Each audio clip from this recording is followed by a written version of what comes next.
ప్రభుత్వాన్ని, ఈ ప్రభుత్వంలో ఉండే సమస్యల్ని మన అందరం కూడా కలిసికట్టుగా ఎదుర్కొని ఈరోజు ఈ ప్రభుత్వాన్ని నడిపించడం ద్వారా సమాజంలో తెలంగాణ ప్రభుత్వానికి గౌరవం నిలబడ్డది. దానికి ప్రధానమైన కారణం ప్రభుత్వ ఉద్యోగస్తులే. మేమందరం కలిస్తే ఎంతమంది? 119 మంది ఎమ్మెల్యేలు, 17 మంది ఎంపీలు, 40 మంది ఎమ్మెల్సీలు. ఇంతే కదా మేము అందరం కలిసి ఉద్యోగస్తులము. ఎంత అయిండు? 200 కూడా కాలే. కానీ రాష్ట్రాన్ని నడిపేది 10.5 లక్షల మంది ప్రభుత్వ ఉద్యోగస్తులు. మేము 200 మంది లోపలనే ఉండే మేమే ఈ ప్రభుత్వాన్ని నడపలేము. ఈ ప్రభుత్వం సాధించిన విజయాలకు మేము 200 మందే అని ఎవరైనా అనుకుంటే అది వాళ్ళ భ్రమనే.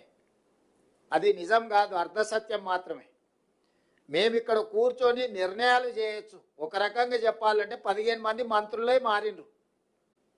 మిగతా శాసనసభ్యులు అవతలలో యువతలలో, మిగతా ఎమ్మెల్సీలు అవతలలో యువతలలో, మిగతా ఎంపీలు అవతలలో యువతలలో వాళ్ళే ఉన్నారు. మారిందల్లా ముఖ్యమంత్రి 15 మంది మంత్రులు తప్ప మిగతా వాళ్ళందరూ దాదాపుగా అటుగనో ఇటుగనో 200లలో 100 మంది పాతోలే కొనసాగుతున్నారు. మమ్మల్ని వదిలేస్తే 10 లక్షలు గతంలో ఉన్న ప్రభుత్వ ఉద్యోగస్తులు మీరే.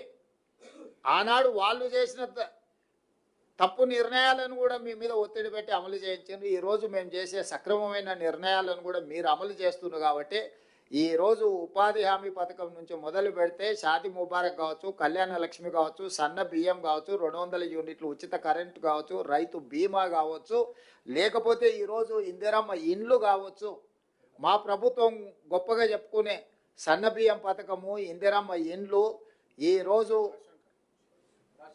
రేషన్ కార్డులు, ఈరోజు లక్షలాది రేషన్ కార్డుల విషయంలో కావచ్చు, 200 యూనిట్ల విద్యుత్తు కావచ్చు గృహాలకు ఇచ్చేది, ఇట్లా చాలా పథకాలు ఇవన్నీ కూడా అమలు చేస్తున్నది.